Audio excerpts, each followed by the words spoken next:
Talking Cougar volleyball with the head coach of the Columbia College Cougars, currently ranked number 6 in the country, 2-1 in the AMC conference, and 7-2 overall. Coach Melinda Washington, what is practice like? I know obviously the schedule is ebbs and flows as far as tournaments and into conference play, but take us through a general couple of days in a row of practice for you guys. What's the routine?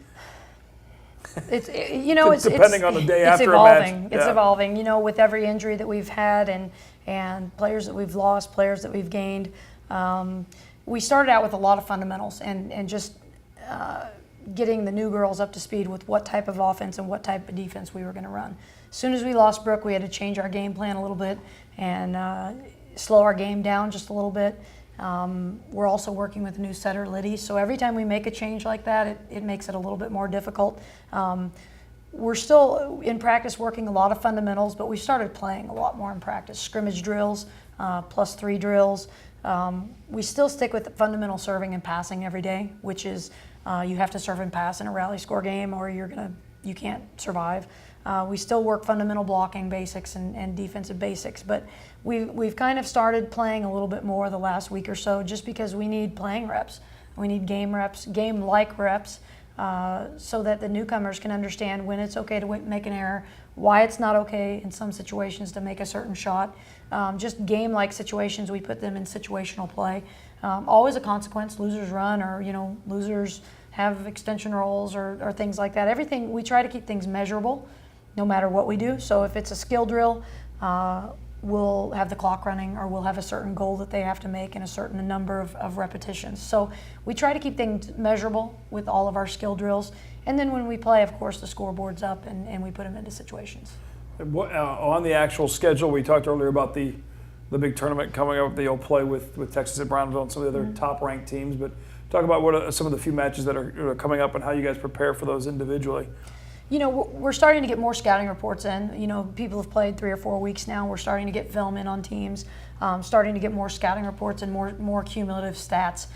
So we'll be able to scout a little bit better with teams that we go out and see. We had nothing on Freed going down there. We had nothing on Mid-Cont going down to play them. So it'll be nice to start getting scouting reports together and teaching the girls, especially the new girls, how to read a scouting report, how we prepare and practice for those type of things. I think coming up, we go into Chicago. We play Benedictine Springfield next week.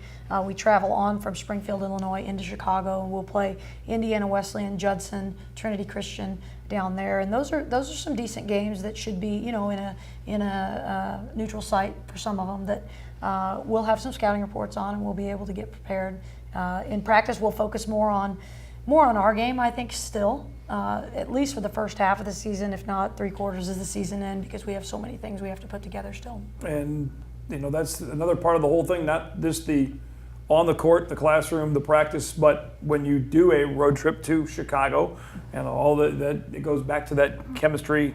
You got anything planned, like a bowling event or any of those kind of random? That's not your style, but yeah, we try to do a lot of community service stuff, and we in the past we've done days with the Coyote Hill kids. We've done things with the Special Olympics. Last year we did a lot with the Special Olympics.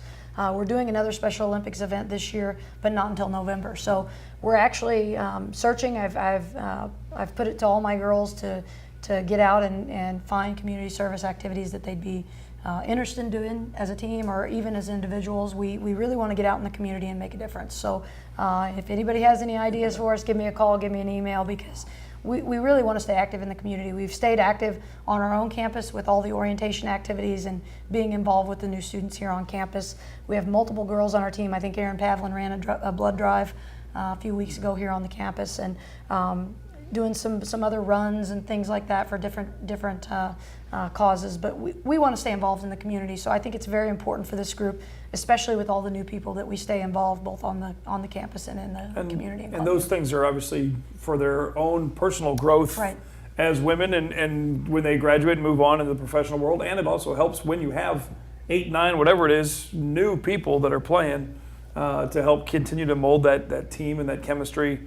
To put a finished product on that can hopefully get you back into that final run to the national tournament again. Right. Being a small private institution, I mean, Columbia's a great atmosphere. It's a great place to learn more about not just playing volleyball. We're not here just to play volleyball. We're here to be student athletes. We're here to be helpful in the community.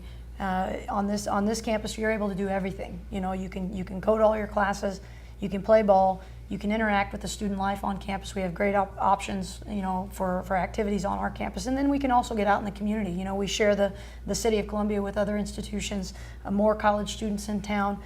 We can get involved with multiple organizations here, and that's what we want to do. We want to give the girls on our team a total experience, not just volleyball. Most definitely. Well, Coach, thank you for your time. Good luck, and we'll see you back at the games again.